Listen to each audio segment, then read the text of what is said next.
রাধে রাধে বন্ধুরা, চলে এসেছি আবারও আরেকটি নতুন ব্লগ নিয়ে তোমাদের সঙ্গে শেয়ার করার জন্য।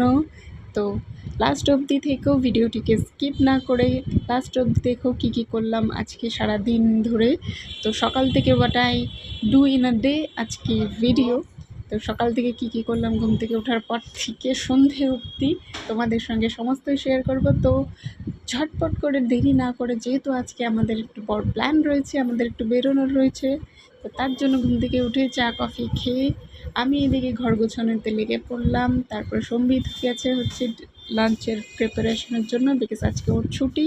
আর আমাদের যেহেতু বেরোনোর রয়েছে, তো দুদিকে যদি আমরা কাজ না সামলাই, বিকজ আমাদের দুপুরের লাঞ্চ করেই বেরোনোর রয়েছে, তো রান্নাটাও করা প্রয়োজন।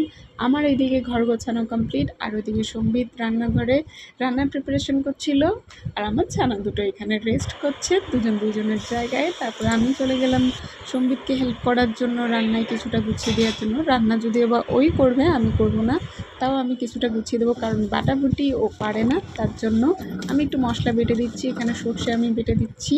নুন হলুদ দিয়ে আমি অবশ্যই বাটছি, কারণ যাতে সর্ষে বাটলে তিতো হয়ে যায়, আর যাতে তিতো না হয় তার জন্য নুন হলুদ দিয়ে, তোমরা যে কেউ যদি না জানো, তোমরা নুন হলুদ দিয়ে বেটে দেখো, কখনোই তোমাদের সর্ষে তিতো হবে না, এটা আমার গ্যারেন্টি।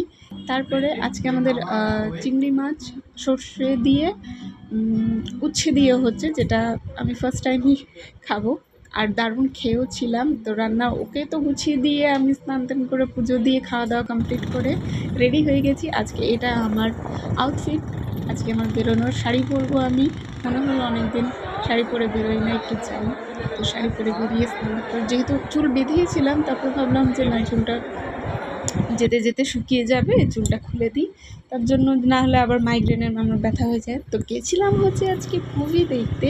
মুভির কিছু আমি শেয়ার করতে পারলাম না তোমাদের সঙ্গে, কি মুভি কি বৃত্তান্ত, কারণ দিয়েছিলাম যখন আমি ভিডিওটা আগেও আপলোড করেছিলাম, বাট ভিডিওটাকে ব্লক করে দেওয়া হচ্ছে, কারণ হচ্ছে ওই মুভিটা যেহেতু রয়েছে, ওটার কিছুই শেয়ার করা যাবে না। তো আমি আবার আপলোড করলাম এটাকে, ভিডিওটাকে, ওটাকে কেটে দিয়ে মুভি দেখা হয়ে যাওয়ার পরে গেছিলাম স্টার মলে। তো মুভি দেখা হয়ে যাওয়ার পরে একটু বাজার কলকাতায় ঢুকলাম, মানে কি মারাত্মক যে ভিড়, তোমাদের সঙ্গে তো শেয়ার করলামই। এত ভিড়ের মধ্যে আমার ভালো লাগে না শপিং করতে।